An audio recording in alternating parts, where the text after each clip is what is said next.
안녕하십니까, 딸기 케이크입니다. 한 2달쯤 전에 조명을 사왔어요. 요 조명인데 요거를 한꺼번에 3등을 구입을 했습니다.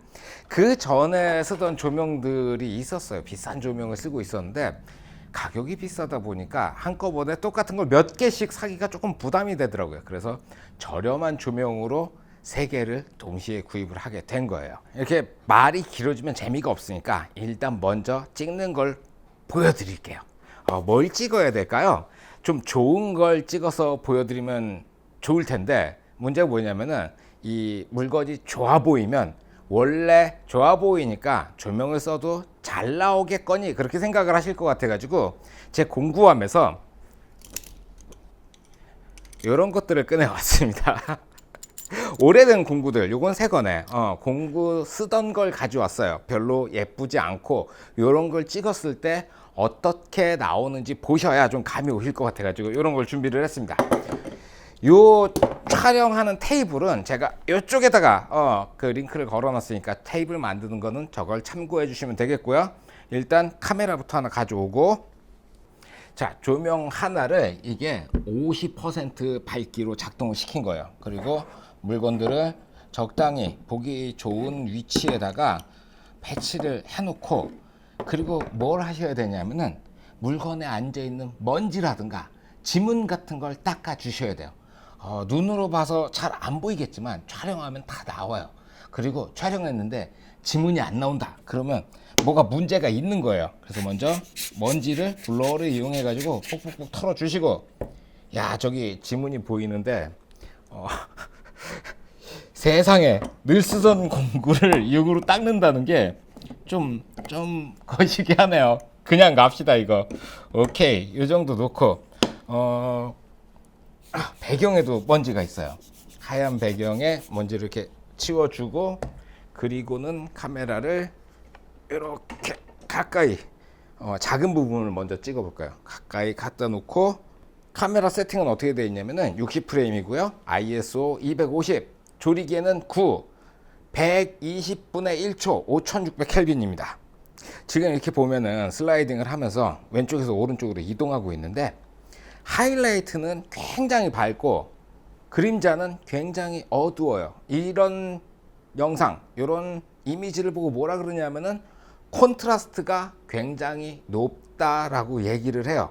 콘트라스트가 높은 이유는 여러 가지가 있겠지만 액세서리가 없이 저 광원을 그대로 사용했기 때문에 콘트라스트가 높아진 거예요. 그래서 이 앞에다가 디퓨저, 그러니까 넓은 판을 대 가지고 투과되는 판을 대서 광원의 크기를 좀 키워 볼게요. 좀 전에 보시게 되면은 요게 광원을 이쁘게 꾸며낼 액세서리가 없는 상태에서 이렇게 세게 나오고, 투과하는 천을 하나 이렇게 갖다 대니까 벌써 그림자가 지면서 어느 정도 정리가 되죠. 저도 많이 게을러졌어요. 예전에는 이런 거 참 깔끔하게 세팅했었는데 게을러져 가지고 적당히 좀 잘 들어가라. 오케이, 이렇게 들어갔고 스탠드에다가 이렇게 꽂아서 내렸더니, 야, 이거 걸린다. 세팅이 잘 안 나와요. 그래서 요 조명을 살짝만 올려 가지고 이렇게 조명 살짝 올리고 똑같은 걸 다시 찍어 보고 있는데, 첫 번째 문제가 뭐냐면은 너무 어두워졌죠. 이유가 뭐냐면 요 디퓨저가 50% 투과라서 그래요. 그러니까 빛이 50%는 이쪽으로 오는데 나머지 절반은 저쪽으로 그냥 날아가 버려요. 그럼 두 가지 방법을 사용할 수가 있겠죠. 첫 번째는 조리개를 넓혀서 노출을 맞춰주는 방법이 있고, 두 번째는 빛을 강하게 만들어 가지고 노출을 맞춰주는 방법이 있어요. 저는 보통 이 조리개를 먼저 정해 놨으니까 얘는 가만히 두고 빛을 강하게 만드는 방법을 주로 사용을 해요. 자, 조명을 딱 2배 강하게, 처음에 시작할 때 50% 광량에서 시작했던 걸 지금 100% 광량으로 만들었어요. 다시 가봅시다. 그래도 생각했던 것만큼 밝게 나오진 않는 것 같죠. 이유가 뭐냐면은 지금 보이게 되는 요 플라이어의 하이라이트 부분이 하얗게 떠야 되는데, 그걸 저 디퓨저가 빛을 좀 디퓨즈하게 만들어 주면서 그 하얗게 뜨는 부분이 없어서 그래 보이는 거예요. 오케이, 계산상으로는 이게 정확하게 노출이 맞아야 되는 거예요. 조명 하나를 이용해서 촬영하는 걸 보여드렸는데 이 촬영하는 거에서 문제점이 뭐냐면은 그림자가 져 있는 부분들이 있잖아요. 그런 부분들이 너무 새까맣게 나와요. 만약 이렇게 강력한 영상이 목표다, 밝은 데는 굉장히 밝고 그림자는 새까매지는 거, 이게 목표다, 그러면 이대로 사용하시면 되는데, 좀 더 부드럽고 보기 좋은 게 목표일 경우에는 이 그림자가 지는 부분을 무언가로 살짝 감싸주면 되겠죠. 그래서 이쪽에 조그만한 소프트 박스를 이렇게 장착해 놓은 2호기 나와라, 얘를 켜봅시다. 얘도 광량이 지금 18%인데 이거를 50%까지 올려봅시다. 50%. 저쪽은 100%, 이쪽은 50%. 이렇게 해가지고 올려놨어요. 그래서 영상을 보게 되면은 이게 50%가 들어와 있는 거죠. 이렇게 해서 50% 그림자 쪽을 감싸주는 조명이 없어진 거, 이게 50% 감싸주는 조명이 나온 거예요. 야, 그림자를 완전히 다 없애진 못했는데 그래도 이게 없는 거에 비해 가지고는 조금 더 부드럽게 그렇게 나오죠. 오케이, 이 정도. 나쁘지 않아. 이게 지금 시연을 하는 거라서 결과가 굉장히 잘 나오는 걸 보여드려야 되는데 시작하면서 대충대충 해도 되겠지라는 생각을 조금 있었나 봐요. 자, 모든 촬영은 각 잡고 해야 돼요. 그래서 지금 대충대충 했더니 제가 원하는 만큼의 결과가 안 나와요. 이걸 조금 더 해결을 해 봅시다.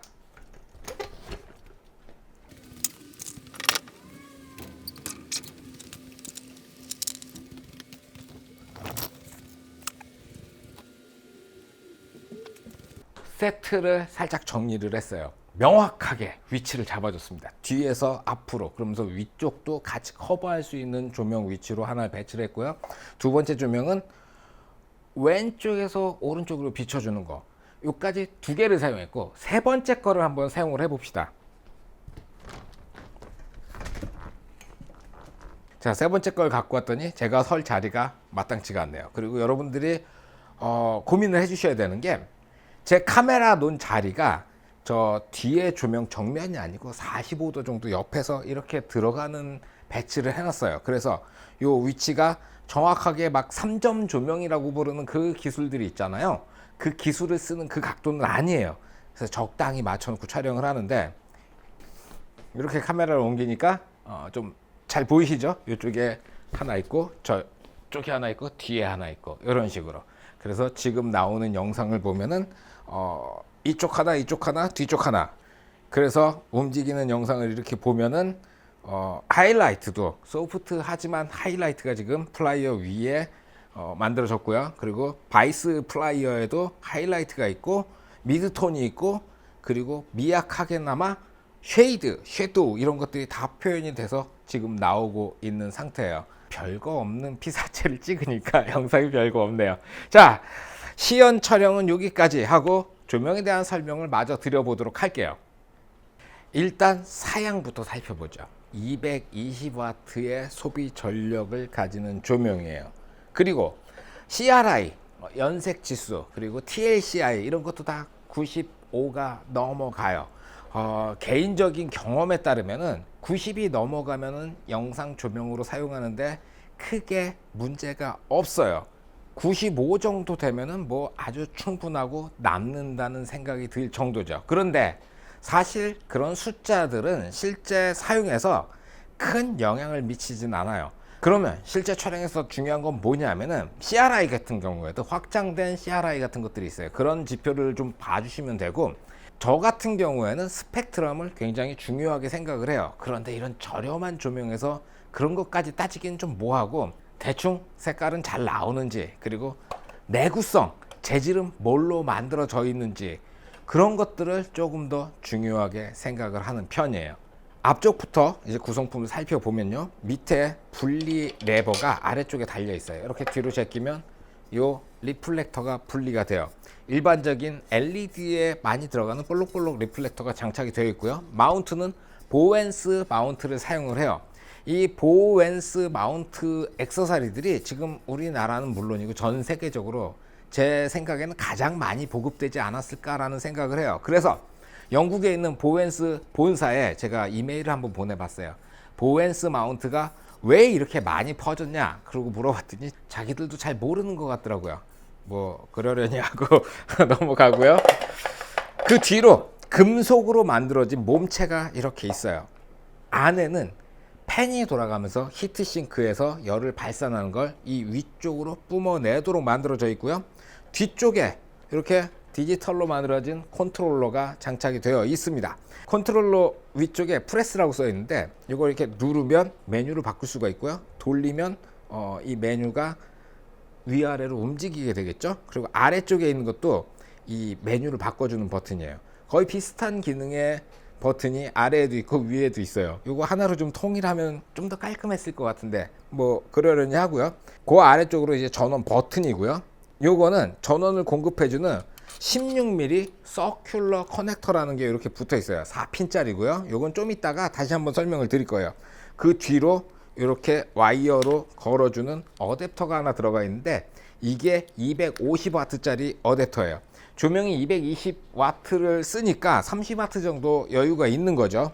아래쪽에 금속으로 만들어진 조명 스탠드 어댑터랑 여기에 엄브렐러를 꼽는 마운트가 있어요. 자, 이렇게 외형을 보여드렸는데 이 조명의 특징이 뭐냐면은 모노 헤드 자체가 작다는 거예요. 제가 예전에 쓰던 여기 할로겐을 하나 가져왔는데 요 할로겐 조명하고 비교해봐도 크기 차이가 크게 차이가 안 나는 거의 비슷한 사이즈를 보여주죠.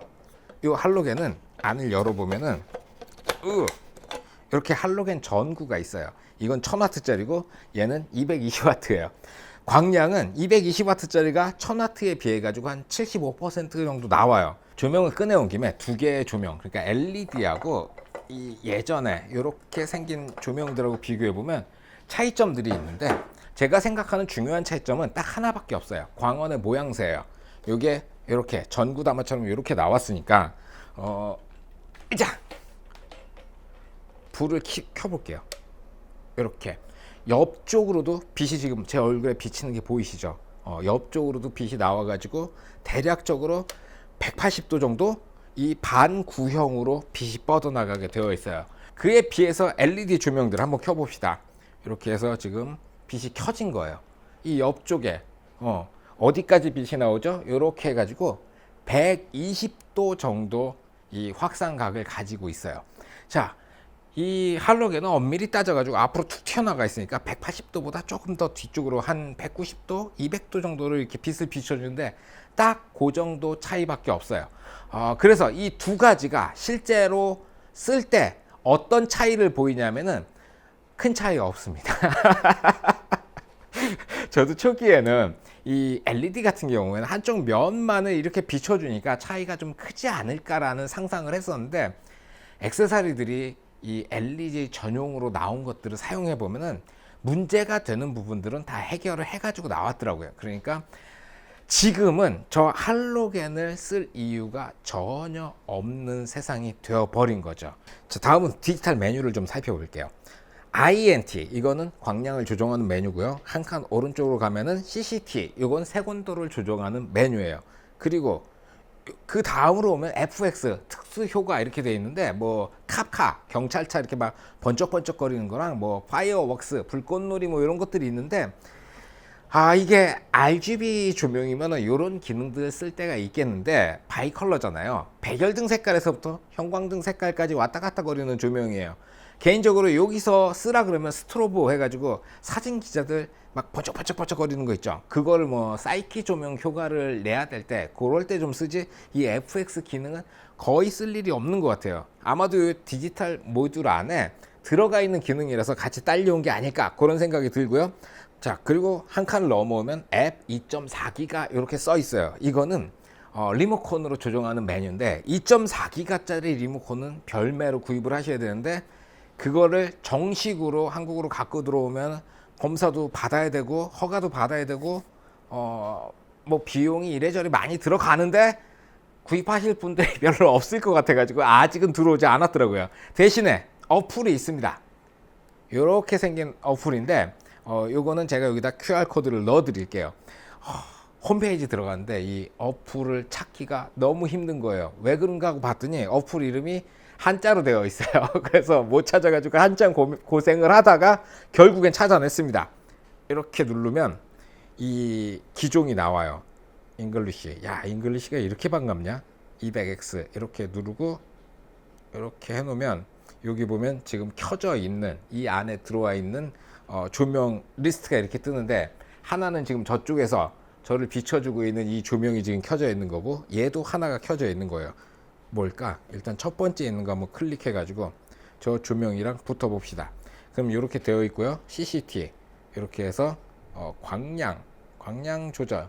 그런데 앱 생긴 거 보시면 아시겠지만 별로 신뢰할 만하지 않습니다. 개발하다 마른 것 같은 그런 느낌도 들고, 뭐 있으니까 뭐 쓰긴 쓰는데 기대는 안 하시는 거 추천드립니다. 자, 그리고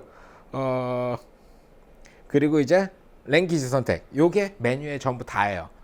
별 볼 일 없는 메뉴지만 바꿔서 말하면 굉장히 간단하다는 거예요. 심플한 기능을 갖고 있기 때문에 고장날 일도 별로 없고, 글쎄요, 이걸 뭐라 그래야 되나? 장점도 되고 단점도 돼요. 자동화된 프로그램을 저는 조심하라고 말씀드리고 싶어요. 왜 그러냐면 제가 여기서 이 촬영을 하면서 조명을 조절을 하게 될 거 아니에요. 자동화된 기능이 없다면 그 조명 쪽으로 이렇게 가서 그걸 돌리면서 조명도 움직여보고 위아래로도 가보고 막 바꿔보고 이러면서 세팅을 할 텐데, 자동화 되어 있으면 이 옆에다 패드를 갖다 놓고 이렇게 조정하고 끝낼 거 아니에요. 그러면 조명을 다른 방향으로 움직이는 그런 것들은 아예 안 하게 되고 딱 광량만 조정하고 색온도만 조절하고 그러한 일들이 벌어지는 경우가 종종 있었거든요. 그러니까 좀 더 민감하게 반응하고 조금이라도 더 좋은 결과를 얻기 위해서는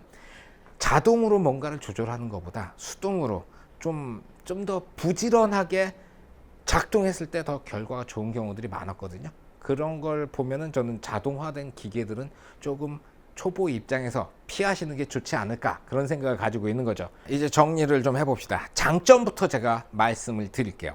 첫 번째 장점은 정상적인 빛이 나와요. 2700켈빈에서부터 6500켈빈까지 색온도 바꿔가면서 촬영을 해보는데 CRI 95 나쁘지 않아요.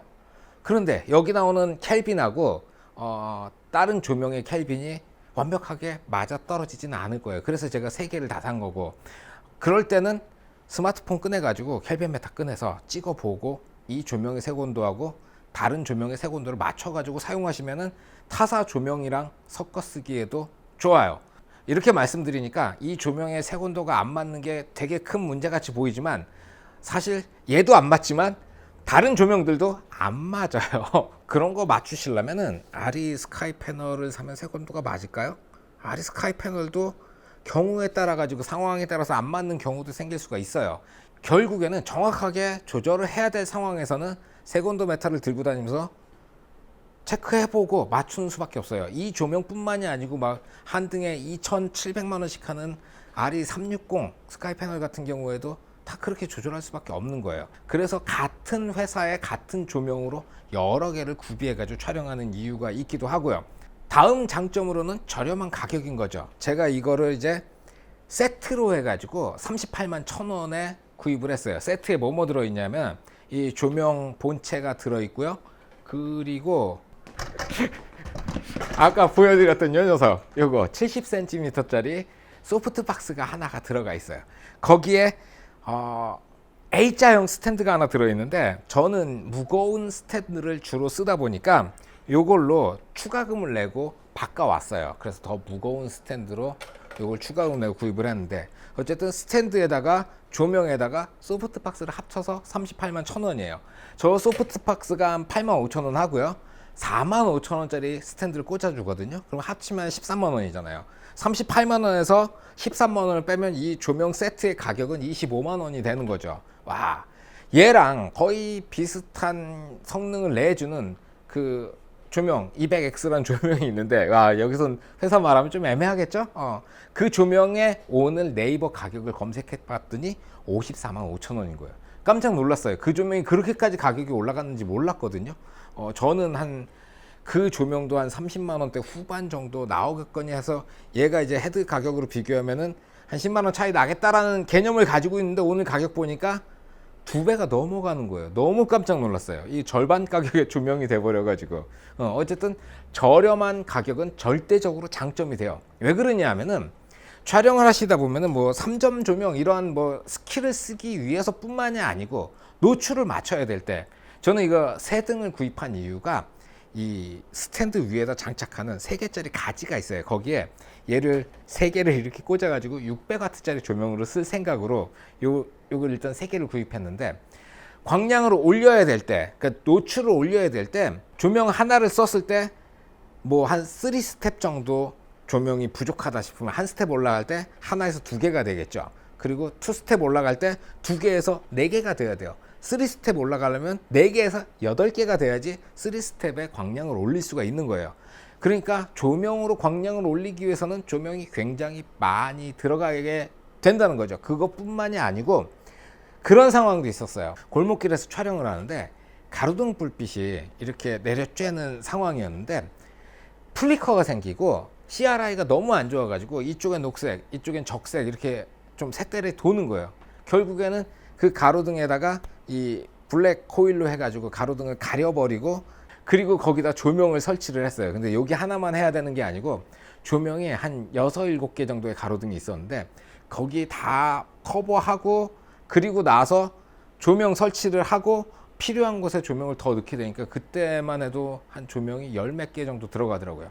그런 상황이 있어가지고 조명이 여러 개 필요한데 그럴 때 막 개당 막 300만 원씩 하는 조명 10개 하면 3천만 원이잖아요. 그런데 얘는 액세서리 포함해가지고 10개 하면 381만 원인 거예요.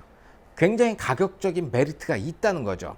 그리고 비용에 맞춰서 썼더니 장점이 여기 필요한 다른 액세서리를 더 구비할 여력이 생겼다는 거죠. 잠깐 보여드릴게요. 요런 거를 더 구입을 했어요. 이게 뭐냐면은 중고 킥보드에서 나온 배터리예요. 그걸 뒤에다가 나무 판때기 이렇게 붙여가지고 클램프로 이렇게 만들었어요. 이걸 조명 스탠드에 이렇게 붙여가지고 사용을 하는데 48V가 나와요. 그리고 얘 들어가는 게 여기가 48V예요. 이쪽에는 XT60 잭이 있고요. 여기는 16mm 4핀 서큘러 커넥터를 사용을 해요. 그래서 그걸 연결하는 잭을 만들었어요. 애써서 만들었는데 안 보여드리고 갈 수는 없잖아. 이렇게 해서 이게 2.5m, 보통 스탠드가 3.5m에서 뭐 이렇게 가는 것들이 많은데 배터리를 조금 위쪽으로 붙이게 되니까 적당히 길이 생각해서 2.5m 만들었고요. 48V 해가지고 전원을 이렇게 올리면 조명이 작동을 한다는 거죠. 이렇게 해가지고 밖에서 촬영할 때 얘가 한 600W 나오니까 실제로 테스트했을 때 3시간 정도는 가야 되는데 3시간 반 정도 가더라고요. 그러니까 이거를 100%가 아니고 50%로 100W로 작동을 시키면 그러면 6시간을 요거 하나로 버틸 수가 있다는 거죠. 요거 3개 샀는데 자금의 여유가 있으면 3개 정도 더 사고 싶은 그런 배터리입니다. 배터리를 이렇게 중고로 구매를 하시게 되면은 이걸로 조명을 밖에서도 사용하실 수가 있다는 거죠. 요게 제가 사용하고 있는 V마운트 배터리 중에서 제일 큰 거거든요. 용량이 420W 정도 나오고 가격이 요거 하나에 70만 원 정도 해요. 가격이 이렇게 비교를 해보면 비교가 안 되는데 이 배터리는 안에 들어가 있는 성능이라든가 장비를 보호하는 기능이라든가 그런 게 굉장히 훌륭한데 워낙 저렴하잖아요. 저렴한 조명에 저런 배터리는 좀 애매하니까 비싼 배터리에 비싼 조명에는 저런 거 쓰고 저렴한 거에는 이런 거 대충 써도 되는 것 같아요. 대충이라기보다는 저도 이거 쓰느니라고 여기저기서 공부를 좀 많이 한 편이거든요. 그래서 전기에 대해서는 좀 더 공부를 해보시고 이거 따라라고 추천은 드리지 않겠습니다. 위험하니까 조심해서 사용하십시오. 그리고 마지막 장점은 무게가 가볍다는 거예요. 이 모노 헤드 자체의 무게도 굉장히 가볍고요. 크기도 작아졌고 예전에 한 2, 3년쯤 전에 이 200W짜리 조명을 살려고 봤더니 가격이 한 80만 원 정도 했었는데 길이가 이만한 거예요. 그래서 왜 그런가라고 가만히 생각을 해봤더니 요 기능을 하는 물건이 이 뒤에 같이 달라붙어 있는 거예요. 그래서 이 길이가 이만하더라고요. 그래서 결국에는 어댑터가 따로 분리가 되면서 크기가 작고 가벼워졌어요. 나름 사용하기가 굉장히 편합니다. 아시다시피 이 세상에 장점만 있는 물건은 없어요. 단점도 있어요. 첫 번째는 아까 보여드렸던 그 말도 못하게 끔찍한 어플이에요. 그건 변명의 여지가 없는 것 같아요. 그러니까 어플은 상당히 안 좋으니까 조명 하나 정도 원격으로 작동할 때 사용하시면 되고요. 두 번째는 요거였어요. 여기 보면은 이게 금속으로 통째로 만들어져 있거든요. 고개를 까딱까딱 하도록 만들어진 건데 제가 여기다가 와샤를 꼽아 놨잖아요. 이 은색이 그냥 와샤예요. 굴러다니는 거 아무거나 사이즈 맞는 걸 갖다 여기다가 이렇게 꼽아 놨는데 이게 없었을 때는 어떻게 되냐면은 이 고정 레버를 꽉 이렇게 조였어요. 손에 자국 날 정도로 조인 거예요. 그리고 이렇게 수그려 보면 움직여요. 이 부분이 금속으로 만들어지긴 했는데 마치 그 클러치처럼 판 두 개가 딱 달라붙어서 움직이지 않아야 되는데 이 레버 자체에 눌러주는 힘, 그러니까 눌러주는 힘이라기보다는 눌러주는 면적이 요거밖에 안 돼요. 대략 한 10mm 될까? 10mm로 요걸 잡고 있는 거예요. 그러니까 이 금속 전체를 눌러주지 못하는 구조로 만들어진 이 레버가 있어서 눌러주는 면적을 와샤를 이용해 가지고 대충 꽂아주고 얘로 술술술 흐 하고 해주면 꽤 잘 버텨요. 이 와샤 하나만 집어넣으면 요런 부분들 조금 더 머리를 써주시지 튼튼하게 만들겠다고 금속으로 만든 건 좋은데 이런 마찰력을 올려주기 위한 와샤 이 정도 하나만 더 꽂아줬으면 거의 완벽했겠다라는 생각이 드는 거죠. 이렇게 해가지고 이번에 새로 구입한 쿨캠 200X라는 조명에 대해서 소개를 해드렸고요. 질문이 있으면 댓글로 남겨주십시오. 오늘은 여기까지만 하죠. 수고하셨습니다.